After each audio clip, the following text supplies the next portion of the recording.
पढ़ा है, सुना है, देखा है, तो समझ में नहीं आता है कि कौन बड़ा त्यागी। एक और त्याग की कहानी आज मैं छोटी सी बता रहा हूँ आपको कि हमने इन सब के त्याग तो सुने और आगे हम लक्ष्मण जी के भी बारे में बात करेंगे, सीता जी के भी बारे में बात करेंगे, दशरथ जी के बारे, सबके बारे में हम चर्चा करेंगे। आगे हमारे पास बहुत सारे दिन हैं, लेकिन एक बहुत अच्छी त्याग की कहानी और मैं आपको सुनाता हूँ जो बहुत कम लोगों को पता है, क्योंकि उस एंड तक तो आदमी जाता ही नहीं है कि यार इन लोगों ने भी क्या त्याग किया होगा। ठीक है, तो जब प्रभु श्री राम जी लंका पर विजय करने के बाद अयोध्या लौटे तो बहुत जबरदस्त उनका स्वागत हुआ। बहुत जो अयोध्या की जितनी प्रजा थी सब प्रजा ने इतना दिल से इतना मन से उनका स्वागत किया, क्योंकि उनके भगवान 14 वर्ष के बाद लौट के आए थे तो सब प्रसन्न थे, चारों ओर खुशियां खुशियां थी, सब जगह मिठाइयां बढ़ रही थी, रंग गुलाल, ढोल धमाके, जितनी खुशियां हो सकती हैं अपन सोच सकते हैं वो सारी खुशियां वहां पर। प्रभु श्री राम जी ने देखा कि सब बड़े खुश हैं, सब बहुत अच्छे से स्वागत कर रहे हैं। प्रभु श्री राम जी ने एक बात नोटिस करी कि इतनी सब जनता है लेकिन कोई बच्चा क्यों नहीं दिख रहा है, कोई छोटा बच्चा क्यों नहीं दिख रहा है कि यार सब बड़े बूढ़े सब आए लेकिन कोई बच्चा क्यों नहीं आया मेरे स्वागत के लिए, मेरे सम्मान के लिए।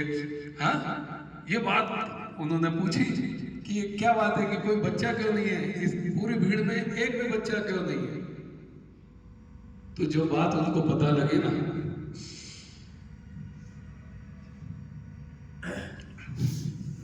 वो बात सुनकर मतलब इतना भावुक होने वाला वो प्रसंग है, मतलब ये प्रसंग है कि जो बात उन्होंने सुनी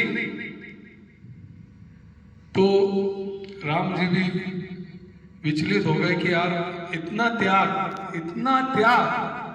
पता है क्या थी वो बात? किसी को पता है?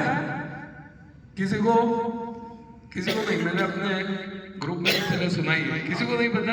आपको पता है 14 साल तक जिस तरह भगवान प्रभु श्री राम जी ने अपना वनवासी जीवन बिताया, उसी तरह प्रजा ने भी उस वनवास को भोगा।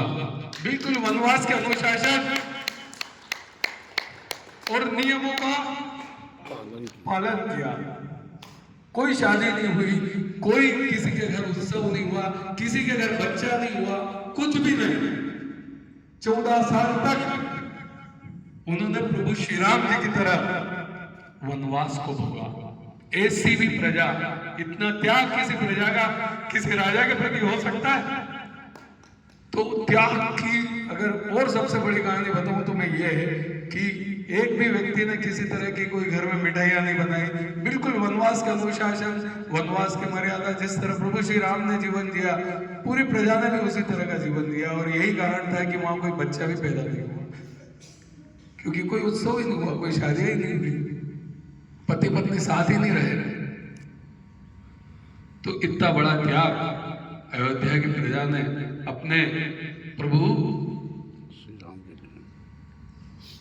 श्री राम जी के प्रति किया था।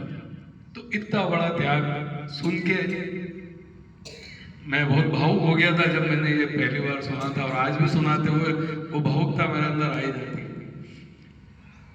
प्रभु श्री राम, जैसा कि हम शुरू करते हैं हनुमान चालीसा पाठ से शुरू करते हैं, फिर हम राम नाम का जाप करते हैं। एक कहानी, छोटी सी कहानी मैं आपको सुनाता हूँ जो आपको राम के प्रति विश्वास को बढ़ाएगी। सबने सुना होगा कि हम बोलते हैं कि राम से भी बड़ा राम का नाम है ना? क्यों बोलते हैं पता है आपको? कल एक कहानी मैंने सुनाई थी महादेव जी के 3 पुत्रों की, है ना? तो राम के नाम की महिमा तो हमें समझ में आ गई, लेकिन राम से भी बड़ा राम का नाम है ऐसा क्यों बोला जाता है, आज वो मैं आपको बताता हूँ, ताकि राम जी के प्रति आपका विश्वास और बढ़े।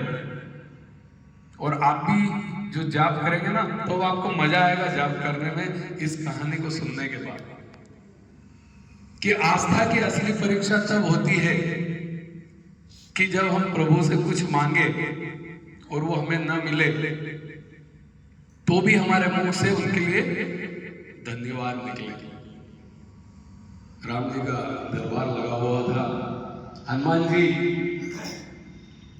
भक्ति में, राम जी की भक्ति में, राम जी की सेवा में लगे हुए थे, बहुत व्यस्त थे। उनको पता नहीं चला कि कब प्रभु श्री राम जी के गुरु जी, गुरु वशिष्ठ जी वहां पधारे। उन्होंने उनको देखा नहीं, तो उन्होंने उनका कोई आदर नहीं किया, कोई सम्मान नहीं किया, उनको प्रणाम नहीं किया, वो अपने कार्य में व्यस्त थे। ये बात वशिष्ठ जी को बुरी लगी, उन्हें क्रोध आया। वो प्रभु श्री राम जी के पास गए और बोले कि किसी ने मेरा अपमान किया और तुम्हें उसको दंड देना होगा। तो राम जी बोले बताइए किसने आपका अपमान किया है, मैं उसे दंड जरूर दूंगा। बोले नहीं, तुम पहले वादा करो, क्योंकि मैं जिसका नाम बताऊंगा हो सकता है तुम उसका दंड स्वयं को दंड दे लोगे, फिर उसको दंड नहीं दोगे।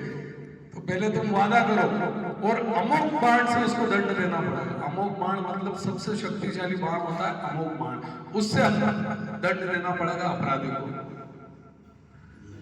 प्रभु श्री राम जी बोलते आप मेरा गुरुदेव हो और आपका अपमान किया तो वो भले कोई भी हो, मैं उसे दंड अवश्य दूंगा, आप उसका नाम बताइए। जब वशिष्ठ जी को लगता है कि हाँ अब ये दंड देंगे, अब ये मेरी बात में आ गए, तो वो बोलते उस अपराधी का नाम हनुमान है। जय जय श्री राम। तो प्रभु श्री राम जी बोलते हैं ठीक है, कल संध्या सरयू तट के किनारे मैं अमोघ बाण से हनुमान जी को दंड दूंगा। ये बात हनुमान जी को पता लगती है। हनुमान जी बड़े चिंतित कि यार कल प्रभु श्री राम जी मुझको अमोघ बाण से दंड देंगे। वो चिंतित घर पहुंचते हैं। माता अंजनी उनकी देखती कि मेरा बेटा बड़ा चिंता में दिख रहा है, क्या बात है, पूछती क्या हुआ।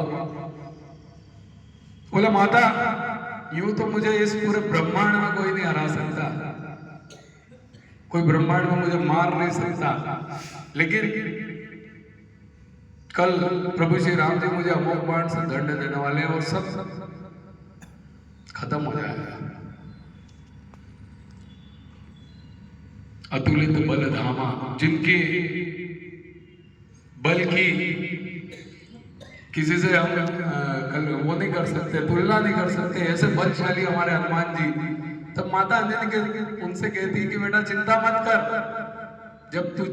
जब तेरा जन्म हुआ था उसके पहले मुझे भगवान शिव जी ने एक मंत्र दिया था और वही मंत्र मैंने तेरे को गुटकी में पिलाया था। तू तो सरयू किनारे जा और उस मंत्र का जाप शुरू कर दे। पता है उस मंत्र का नाम क्या था? राम नाम का जाप शुरू कर दे। ठीक है, हनुमान जी हमारे सरयू तट के किनारे जाके बैठ जाते हैं, राम नाम का जाप शुरू कर देते हैं। इधर संध्या होती है अगले दिन की, राम जी हमारे पूरे राम दरबार के साथ आते हैं, साथ में गुरु वशिष्ठ जी भी आते हैं। राम जी अमोघ बाण निकालते हैं, हनुमान जी को दंड देते हैं, पर अमोघ बाण का हनुमान जी के ऊपर कोई असर ही नहीं होता। तो वशिष्ठ जी कहते हैं कि आप अपनी शक्ति का सही उपयोग नहीं कर रहे हो, आप हनुमान जी को सही ढंग से दंड नहीं दे रहे हो, मुझे पता था आप इसे दंड नहीं दोगे। बोले नहीं नहीं गुरुदेव ऐसी बात नहीं है, मैं पूरी शक्ति पूरे सामर्थ्य से इस बाण को चला रहा हूँ, पर हनुमान जी किसी मंत्र का जाप कर रहे हैं और इस वजह से बाण काम नहीं कर रहा है। तो गुरु वशिष्ठ जी पूछते हुए ऐसा कौन सा मंत्र का जाप वो कर रहे हैं कि हम बाण काम नहीं कर रहा है?